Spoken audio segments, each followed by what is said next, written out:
ರಾಮಾಯಣ ಹುಟ್ಟಿದ್ದು ಹೆಣ್ಣಿನಿಂದ,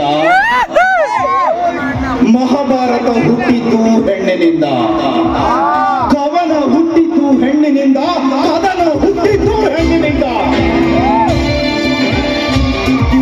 ಬಣ್ಣದ ಹೆಣ್ಣಿನ ರತಿಯ ರಾಗಮಯ ಮಂಥನವೇ ಈ ಜಗತ್ಸೃಷ್ಟಿ.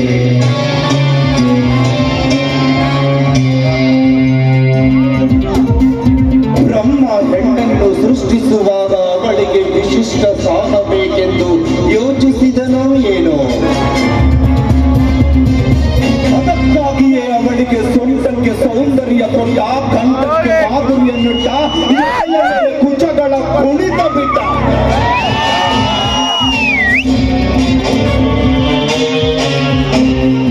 ಅಬ್ಬಾ,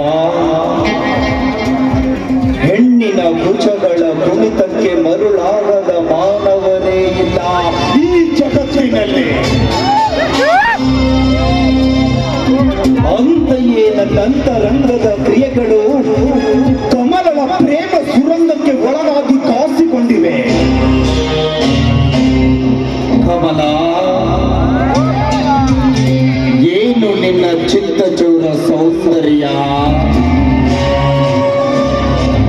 ಏನು ನಿನ್ನ ಗಾನ ಗಂಧರ್ವಗಳ ಮಾಧುರ್ಯ.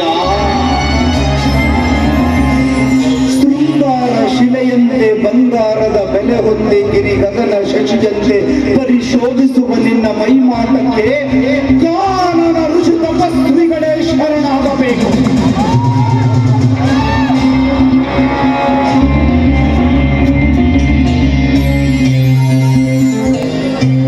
ಬ್ರಹ್ಮ ಅದ್ಯಾವ ಹೊತ್ತಿನಲ್ಲಿ ಅದ್ಯಾವ ಮತ್ತು ಬರುವ ಬತ್ತಿ ಸೇದಿ ನಿನ್ನನ್ನು ಈ ಭೂಮಿಗೆ ಬಿತ್ತಿದನು ನಾನಂತೂ ಅರಿಯೇ.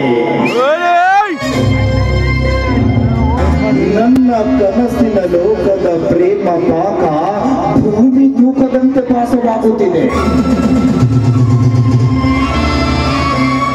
ಅಪಾರ ಆಸ್ತಿಯೊಂದಿಗೆ ಅಪ್ರತಿಮ ಚಲುವು ಹೊಂದಿದ ಆ ಗಂಧ ಮಕರಂದ ಭರಿತ ಮಂದಸ್ಮಿತ ನಗುಮುಗ ನನ್ನ ಅಂಗೈಯರ ಮನೆಯೊಳಗೆ ಅದ್ಯಾವ ಗಳಿಗೆಯಲ್ಲಿ ಹೊಳೆಯುವುದೋ ಅಂತ ನನ್ನ ಮನ ಚಿಂತನೆಗೈಯುತ್ತಿದೆ.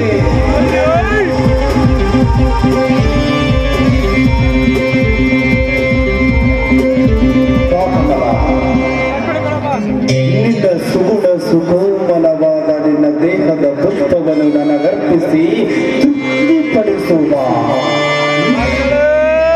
ಕಮಲ. I love you, Kamala. I love you so much.